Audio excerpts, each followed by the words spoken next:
বিশ্বকাপ বাছাই পর্ব দল ঘোষণার টাইম যতটা ঘনিয়ে আসতেছে, ব্রাজিলিয়ানদের পারফরমেন্স যেন আরো বেশি বেড়ে যাচ্ছে। এতে কোচ দরিভাল জুনিয়রের চ্যালেঞ্জ কিন্তু আরো বাড়ায় দিতেছে। সত্যি কথা বলতে আমি মনে করতেছি চ্যালেঞ্জ আরো বেড়ে যাচ্ছে।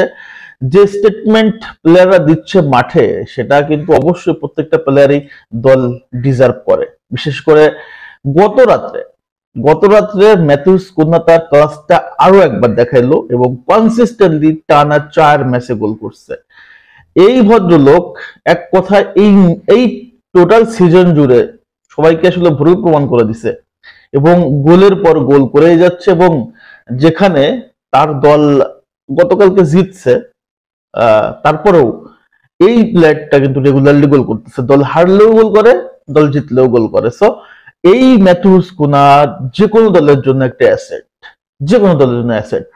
সো ম্যাথিউস কুনার কিন্তু আরো একটা দুর্দান্ত পারফরমেন্স দেখলাম, যে পারফরমেন্সটা আমরা ব্রাজিল ন্যাশনাল টিমে চাই। নাম্বার 9 রোলটাতে যদি ম্যাথিউস কুনা তার এই পারফরমেন্সটাকে ক্যারি করতে পারে, আশা করবো ব্রাজিলের কিন্তু এই নাম্বার 9 এর প্রবলেমটা অন্তত সলিউশন হতে পারে।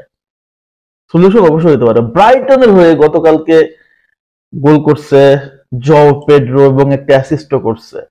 আপনি পেড্রোকে আসলে ইগনোর করবেন কিভাবে? আপনি কিভাবে পেড্রোকে ইগনোর করবেন?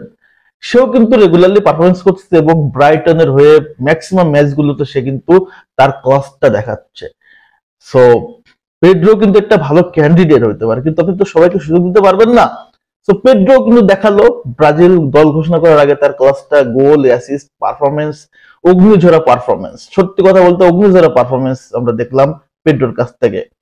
অ্যাট দ্য সেম টাইম যাকে নিয়ে সবচেয়ে আলোচনা, যাকে নিয়ে সবচেয়ে বেশি ভাবনা, বাট যাকে নিয়ে আমাদের কোচ দরিভাল জুনিয়রের কোনো ভাবনা নাই, সেই প্লেয়ারটাই হচ্ছে আমাদের মার্কোস লিওনার্দো। যেখানে আল হেলাল 4-1 গোলে হারছে হচ্ছে আপনার বেনজেমার দল আল ইত্তেফাকের কাছে, মেবি ইতিহাদ নাকি ইত্তেফাক, যে কোনো একটা দলের কাছে।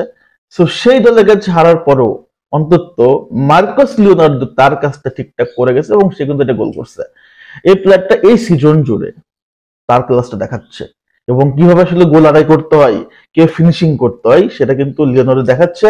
সো আমি মনে করতেছি সামনের ওয়ার্ল্ড কাপে অবশ্যই কোচ দরিভাল জুনিয়র অন্তত যেন এই মার্কোস লিওনার্দো এবং ম্যাথিউস কুনার দিকে নজর দেয়। জও পেড্রো হয়তো বা রেগুলার কনসিস্টেন্টই না, বাট ম্যাথিউস কুনা এবং মার্কোস লিওনার্দো যেভাবে পারফরমেন্স করতেছে, সেটা আপনাকে আসলে কোনোভাবে ইগনোর করার সুযোগ আপনি পাবেন না। যে কোচ হিসেবে আপনি চাইবেন তো যে দলের সবসময় আপনার সেরা প্লেয়ারটাই দলে ইনক্লুড করার জন্য, বাট সেই জায়গাটা যদি ম্যাথিউস কুনা তো ইনক্লুড হচ্ছে, এখানে কোনো ডাউট নাই, বাট যদি আমি দেখি যে আসলে মার্কোস লিওনার্দো দলে না, এটা কিন্তু অনেক বেশি আমাকে হার্ট করবে। একটা সেম টাইম এই হার্টটা করবে হচ্ছে মার্কোস লিওনার্দোকে।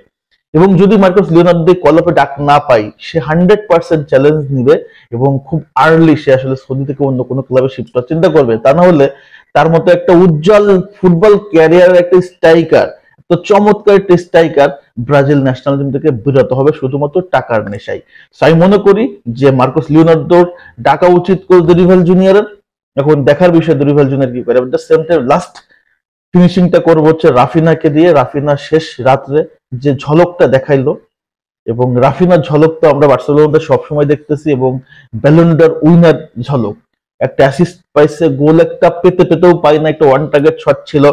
ফার্স্ট হাফে রাফিনার ইনক্লুশনটা খুব একটা ইম্পর্টেন্সি বা মাঠে প্রেজেন্সি দেখাতেও না পারলেও সেকেন্ড হাফটা বার্সেলোনাতে রাফিনা ফাটায় দিছে এবং লাস্টের গোল যেটা করছে সেই গোল আর অ্যাসিস্টও কিন্তু করছে এই রাফিনা। সো দুর্দান্ত একটা রাত পার করছে ব্রাজিলিয়ানরা, এবং এই টাইপের রাতগুলো কিন্তু আসলে প্লেয়াররা যদি পার করে, তাহলে কোচের মাথায় চিন্তার ভাঁজ, কাকে রেখে কাকে ছাড়বো, কাকে রেখে কাকে ধরবো।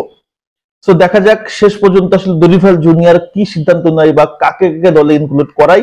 সো আমরা জানি যে মার্চের 7 তারিখে Brazil coach Dorival junior officially Brazil দলের নাম ঘোষণা করবে আর্জেন্টিনা এবং কলম্বিয়ার এগনেস্টে। সো এটা ফাটাফাটি হয়ে যাবে, কোনো সন্দেহ নাই। তবে যদি মনের মতো স্কোয়াড না হয়, গাইল্লাই শেষ করে দেবে বাংলাদেশের লোকজন, সারা বিশ্বের ফুটবল প্রেমী অন্তত এই দরিভাল জুনিয়রকে, যে তোমরা এই যে ইউরোপ ট্যুর করে করে কি ছিড়ছো বলো।